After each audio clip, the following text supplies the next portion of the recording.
కర్కాటక రాశి. కర్కాటక రాశి వారికి ఈ నెల మొత్తం కూడా మాఘమాసం ఫిబ్రవరి నెల మొత్తం కూడా అంటే పాల్గొన మాసం కూడా వస్తుంది అనుకోండి, 17 నుంచి 18 నుంచి సరే పక్క పెడితే ఫిబ్రవరి నెల మొత్తం కూడా మీ కర్కాటక రాశి వారికి చాలా బాగుందని నేను చెప్తాను. ముఖ్యంగా ధనం విషయంలో ఏమాత్రము ఇబ్బంది పడవలసిన అవసరం లేదు. సడన్ గెయిన్స్ మీకు ఉంటాయి. కుటుంబంలో ఆరోగ్యము, కుటుంబంలో వృద్ధి, చిన్న చిన్న కలతలు ఉంటాయి కానీ వృద్ధి ఉంటుంది, కలతలు కూడా ఉంటాయి. చిన్న చిన్న ఇబ్బందులు, మనస్పర్ధలు ఇవన్నీ ఉండడానికి అవకాశం ఉంది. ప్రతి కుటుంబంలోనూ ఉంటాయి. భయపడాల్సిన అవసరం లేదండి. మీ ప్రయాణంలో కొద్దిగా ఆలస్యం అవడానికి మీరు ఎంత స్పీడ్గా వెళ్దాం అనుకున్నా అంత స్పీడ్ తగ్గిపోతూ ఉంటుంది. కొంత సందర్భాల్లో బస్సులు అందకపోవడమో అయితే ఏదో మొత్తానికి ఏదో ప్రయాణాల్లో చిన్న చిన్న ఇబ్బందులు ఉంటాయి. మీ తోబుట్టువులలో ఒకళ్ళకి కొద్దిగా హెల్త్ ప్రాబ్లమ్సో చిన్న చిన్న ప్రాబ్లమ్సో ఉండడానికి అవకాశం మాత్రం ఉంది. ఇవన్నీ పక్క పెడదామండి. మంచి గురించి చెప్పుకుందాం. ఏదైనా విద్య విషయంలో చక్కగా అభివృద్ధి ఉంటుంది. చక్కగా అంటే మీ పిల్లలకి బాగా చదువు వస్తుంది, మీకు కూడా చదువు వస్తుంది. జ్ఞాన సంపదని వృద్ధి చేసుకుంటూ ఉంటారు. మ్యూజిక్ రంగంలో ఉన్న వారికి, సంగీత రంగంలో మ్యూజిక్ డైరెక్టర్స్ అనొచ్చు, వాళ్ళకి చాలా చాలా మంచి కాలము అని ఖచ్చితంగా చెప్పచ్చు. అంతే కదండి. మీ తల్లిగారికి ఆర్థిక పరిస్థితి చాలా ఉన్నతంగా ఉంటాయి. రైతులకి మంచి పంటలో ఉన్నతంగా రాణించడము, ఆనందంగా ఉండడానికి అవకాశాలు ఎక్కువ ఉన్నాయండి. మీకు సుఖపడే గీత బాగా ఉంది అంటాం కదా, కంఫర్టబుల్నెస్ ఎక్కువ. కంఫర్టబుల్నెస్ అంటే సుఖపడే గీత పర్ఫెక్ట్గా చాలా బాగుంది. సంతానం విషయంలో ఏమాత్రం ఇబ్బంది పడరు. వాహన సౌఖ్యము, బంగార ఆభరణాల సౌఖ్యము, అలాగే వస్త్ర సౌఖ్యము మీకు ఎక్కువ ఉన్నాయి. స్టాక్ మార్కెట్లో కూడా మీకు రాణించడానికి అవకాశాలు ఉన్నాయి. కానీ కొంతమందికి వాళ్ళ జాతకాల రీత్యా లాసులు రావడానికి అధికంగా ఉంటాయి కాబట్టి కొంచెం జాగ్రత్తగా ఉండాల్సిందే. సినిమా రంగంలో ఉన్న వారికి కానీ సడన్ గెయిన్స్ వస్తాయండి. వాళ్ళకి అనుకోరు సడన్ గెయిన్స్. సినిమా రంగంలో కానీ లేకపోతే ఏ రంగంలో ఉన్న ఆ రంగంలో వారికి మీకు మంచి సక్సెస్ రేట్ ఉంది. ఏదైనా వివాహ శుభకార్యాలు, వివాహాది వేడుకలు, వివాహము మీ ఇంట్లో ఉండడానికి అవకాశం ఉంది. పంచగ్రహ కూటమి అష్టమ స్థానంలో మంచిదంటారా? మంచిది కాదు, కరెక్టే. ఎందుకంటే మీకు రాహు అష్టమంలో ఉన్నాడు, కుజుడు అష్టమంలో ఉన్నాడు, బుధ శుక్రులు అష్టమంలో ఉన్నారు, రవి కూడా అష్టమంలో ఉన్నాడు. నిజంగా మంచిది కాదు.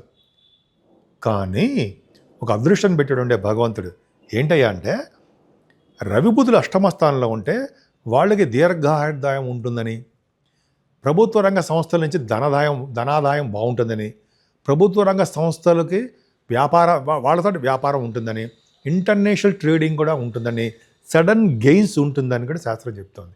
అంతేకాదండి, మీకు కోర్టు విషయాల్లో కూడా గెలుస్తారు తెలుసా. కోర్టు అనకూడదు కానీ గబ్బుకొని లా రిలేటెడ్ విషయాల్లో మీకు అనుకూలవంతమైన తీర్పు వస్తుంది. సడన్ గెయిన్స్ కూడా ఉంటాయి. ఎందుకంటే అష్టమ స్థానంలో 5 గ్రహాలు ఉన్నాయంటే మిమ్మల్ని ఏడిపిస్తారని అర్థం కాదండి, యోగిస్తారని కూడా చెప్పచ్చు. అది ఖచ్చితంగా ఉంది. ఎందుకు గురుదృష్టి లేదంటారా? భయపడాల్సిన అవసరం ఏముందండి. అంటే అష్టమ స్థానంలో 5 గ్రహాలు ఉన్నప్పటికీ కూడా నేనున్నానని మీ గురుడు ఉన్నాడుగా, గురుడు రాజ్యకర్త నైన్త్ హౌస్ లార్డ్ ఖచ్చితంగా మనం పట్టుకుని ఉంటాడు. ఇబ్బంది కలిగించడం, చిన్న చిన్న ఇబ్బంది కలిగిస్తాడేమో తప్ప మీకు మంచే చేస్తాడు. ధనం వస్తుంది, ఫారిన్ కరెన్సీ మీకు ఉంటుంది, మీ జాతకాల రీత్యా ఖచ్చితంగా ఉంటుంది, డౌటే లేదు. అష్టమ భావం, సేవకా జనం ఉంటారు, అదృష్టం బాగుంటుంది. అలాగే శత్రువుల వలన, మిత్రుల వలన భయమే లేదు. రుణ సౌకర్యం కలుగుతూనే ఉంటుంది. అంత అదృష్టవంతులు. భాగ్యస్థానంలో శనీశ్వరుడు వలన మీరు విదేశ పర్యటన ఉంటుంది. మీ భార్యాభర్తలు కానీ, మీ పిల్లలు కానీ, మీరు కానీ వ్యాపారాల రీత్యా, చదువుల రీత్యా, అలాగే మీరు ఏమనుకుంటే ఆ పనుల రీత్యా, షూటింగ్ అంటాం కదా, వాటి రీత్యా విదేశాలు వెళ్తారు. శనీశ్వరుడు వలన మీకు మంచి యోగం కలుగుతుంది. కాబట్టి అంటే మీకు కొద్దిగా నీటి వలన ప్రమాదం ఉండడానికి అవకాశం ఉంది. ప్రొఫెషనల్గా అంటే మీకు దశభావం వలన అంటే మీరు చేస్తున్న వృత్తిలో మంచి డెవలప్మెంట్స్ ఉంటాయి. ఏ వృత్తి అంటే గవర్నమెంట్ సంబంధించినటువంటి ఉద్యోగస్తులకి, ప్రైవేట్ రంగ సంస్థలకి, వాళ్ళ ఉద్యోగాలకి, అంతేకాకుండా మీరు అంటే సాఫ్ట్వేర్ రంగ ఉద్యోగస్తులకి కూడా మంచి యోగవంతంగానే ఉంటుంది. కుజుడు అష్టమంలో ఉన్నప్పటికీ కూడా కుజ దృష్టి బాగుంది. అంటే మీకు లాభస్థానానికి ఉంది, బట్ కుజ దృష్టి కూడా ఉంది. అంటే కుజుడు ఎక్కడి నుంచి చూస్తారో మకరం నుంచి. సరే అది పక్క పెడదామంటే ఏదైనా కుజుడు బాగున్నాడు.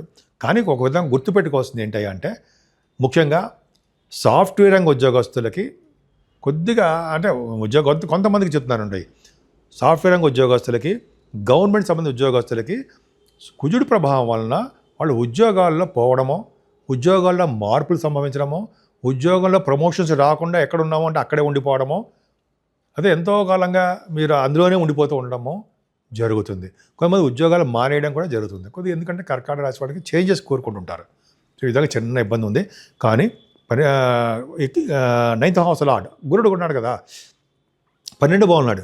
ఎటు చూసినా అక్కడ ఫారిన్ యోగం కనిపిస్తుందండి. విదేశాలకు వెళ్తారు, అక్కడ కొంచెం కష్టపడతారు, డబ్బులు ఖర్చు ఎక్కువైపోతూ ఉంటాయి. కర్కాటక రాశి వాళ్ళకి ఖర్చులు ఎక్కువ కనిపిస్తున్నాయి. వాళ్ళు మీ మెడిసిన్స్ రీచో, హాస్పిటలైజేషన్ అవ్వడం రీచో, కొంతమందికి చెప్తానండి, కొంతమంది హాస్పిటలైజేషన్ అవ్వడం రీచో, విదేశాలు వెళ్ళడానికి చదువు రీచో, అదే అనేక రకాలుగా అదే తీర్థయాత్రలు వెళ్ళడానికి డబ్బులు ఖర్చు పెట్టడమో, మంచి మంచి వాటికి ఖర్చు పెట్టడమో ఇవి జరుగుతాయి. సన్మానాలు కూడా ఇవి జరగడానికి అవకాశాలు ఎక్కువ ఉన్నాయి. ముఖ్యంగా మీరు ఈ మాఘమాసంలో 17వ తారీఖు వరకు ఉంది కాబట్టి మీరు స్నానం చేయండి. మాఘమాస స్నానము చాలా ఇంపార్టెంట్, అత్యధిక ఫలితాలు ఇస్తుంది. అన్ని మాసాల్లో కంటే మాఘమాసము అత్యున్నతమైన పుణ్యప్రదము. ఇదే మాఘపురాణంలో చెప్పబడి ఉంది. అంతేకాకుండా మీకు పద్మపురాణం కూడా ఇదే చెప్పారు. సో స్నానము ఒకటి, దానము. ముఖ్యంగా దానం ఏంటంటే మీకు పరిహారాలు చెప్తున్నానండి. దానం అంటే దీపదానం, అది చాలా ఇంపార్టెంట్. అలాగే వస్త్రదానము, వీటన్నిటికంటే ఇంపార్టెంట్ నువ్వులు, తిలదానం అంటాం, నల్ల నువ్వుల దానం. ఎవరైతే నల్ల నువ్వుల దానం ఇస్తారో వాళ్ళు బ్రహ్మలో ఒక పిడికడి నువ్వులు ఇస్తారో, బ్రహ్మలోకం కాదండి, ఇంద్రలోకంలో ఉంటారు వాళ్ళు. అంటే అంత అదృష్టం అండి. అలాగే మీకు ఈ మాసంలో ఏది వచ్చినా సరే, ఏది కనిపించినా ఆ దానం ఇస్తూనే ఉండండి. వస్త్రదానము, బంగారం దానము, వెండి దానము, ఆఖరికి వెండితో దీప ప్రమిదలు చేసి దాంట్లో ఒత్తి వేసి బ్రాహ్మడికి అంటే నెయ్యి దీపం వెలిగించి బ్రాహ్మడికి దానం ఇవ్వండి. సూపర్, అద్భుతమైన లోకాలకు వెళ్తారు. ఈ ఉన్నప్పుడు కూడా ఈ లోకంలో 100 సంవత్సరాలు బతుకుతారు. యోగాన్నే కలుగుతుంది, అదృష్టం కలుగుతుంది. ఏదైనా సరే మీరు దానాలు, ముఖ్యంగా త్రివేణి సంగమ స్నానం చేయండి, అద్భుతమైన ఫలితాలు ఉంటాయి. అంతేకాదండి, ఈ మాఘమాసంలో పౌర్ణమి రోజు వచ్చే స్నానము, ఆ రోజు చేసే దానము విశేషమైన ఫలితాలు ఉంటాయి. ఇంకా ముఖ్యమైనది ఏంటంటే ప్రయాగరాజ్ త్రివేణి సంగమంలో ఎవరైతే అమావాస్య 17వ తారీఖు అనుకుంటున్నారు, 17 అనుకుంటా, ఆ రోజు కనుక, అదే రోజు చాలా పవర్ఫుల్గా ఉంటుంది ప్రయాగరాజ్. అసలు స్నానం చేయడానికి మనకి అవకాశం ఉండదు, అంతమంది వస్తారు. 300 కోట్ల నదులు ఆ రోజుని ఆ ప్రయాగరాజులో కలుస్తున్నాయి.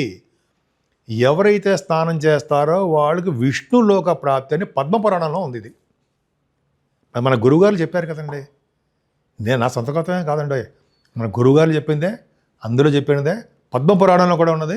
అంతేకాకుండా మన మాఘమాస పురాణంలో కూడా ఇదే ఉంది. ట్రై చేయండి, భగవంతుడు మీకు అవకాశం కలిగిస్తాడు. శివుడిని వదలకండి. 15వ తారీఖుని మనకి మహాశివరాత్రి, ఆ రోజు చేసే దానాలు విశేషమైన ఫలితాలు ఇస్తాయి.